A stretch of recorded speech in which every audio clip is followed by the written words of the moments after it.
Hi!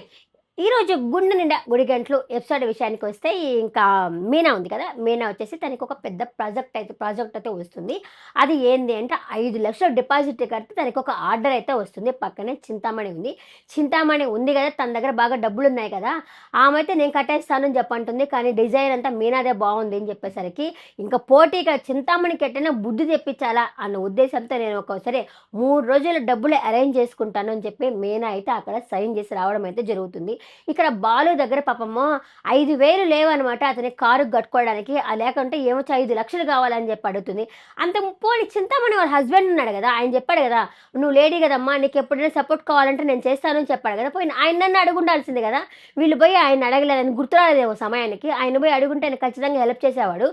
ఇంకా సరే ఇంకేం చేద్దాము పోనీ నాన్నన్నా అడుగుదాం అని చెప్పేసి ఏదైనా సరే ఇంట్లో మీటింగ్ పెడతారబ్బా! 20 నిమిషాలు ఎపిసోడ్‌లో 15 నిమిషాలు ఈ మీటింగే ఉంటుంది వీళ్ళది. వీళ్ళొక మాట అనడం, వాళ్ళొక మాట అనడం, వీళ్ళొక మాట అనడం, వాళ్ళొక మాట అనడం, వీళ్ళొక మాట ఇదే ఉంటుంది గానీ స్టోరీ అయితే నడవడం లేదు. సరే ఇంక అందరూ కలిసి మీటింగ్ పెడతారు.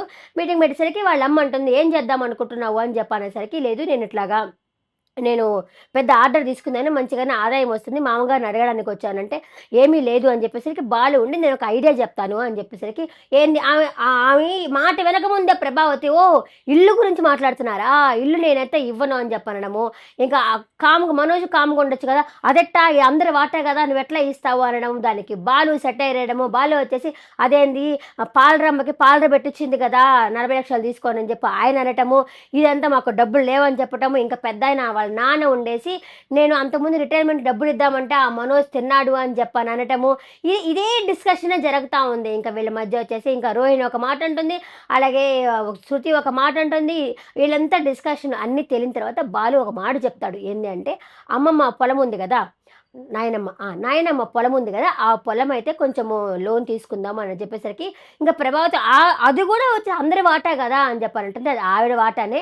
అందరికి ఎలా వస్తుంది ఆమెకి ఎవరి ఇష్టమైతే వాళ్ళకి ఇచ్చుకుంటుంది. ఆ పొలం మీద లోన్ రాసుకుందాం అని చెప్పేసి బాలు అయితే అంటాడనమాట. అది ఎంతవరకు జరుగుతుందో అదైతే మనకేమి తెలీదు గానీ, ఆ మాట అయితే అంటాడు. ఇదిగో ఒక ఫ్యామిలీ అన్నప్పుడు, కష్టం అన్నప్పుడు బాలుయే పక్కనోళ్ళకి హెల్ప్ చేస్తాడు గానీ, మనోజ్ ఏమో పక్కా సెల్ఫిషు. రోహిణి ఏమో గుడిలోని లింగాన్ని మింగేసామి ఆ రోహిణి. ఇంకా ప్రభావతి చెప్పనే బల్లేదు అసలు. డబ్బు ఆశ పోత ఆ ప్రభావతి. ఇంకా ఈ శృతి, రవి వాళ్ళకి కొంచెం బెటర్ వీళ్ళందరితో పోల్చుకుంటే. ఫ్యామిలీ అంటే ఎట్టుండాలి, ఒకరికి కష్టం వస్తే ఇంకొకరికి హెల్ప్ చేసేటట్టు ఉండాల. ఇక్కడ తలా ఒక్కొక్క దీనిలో ఒక్కొక్కరైతే ఉన్నారనమాట. చూద్దాం మీనా ఎవరిని డబ్బులు అడుగుతుందో, అసలు డబ్బులు ఎక్కడి నుంచి వస్తుందో మనం ముందు ఎపిసోడ్‌లో చూడాలా. ఈరోజు ఎపిసోడ్ పట్ల మీ అభిప్రాయాన్ని కామెంట్ సెక్షన్‌లో కామెంట్ చేయండి.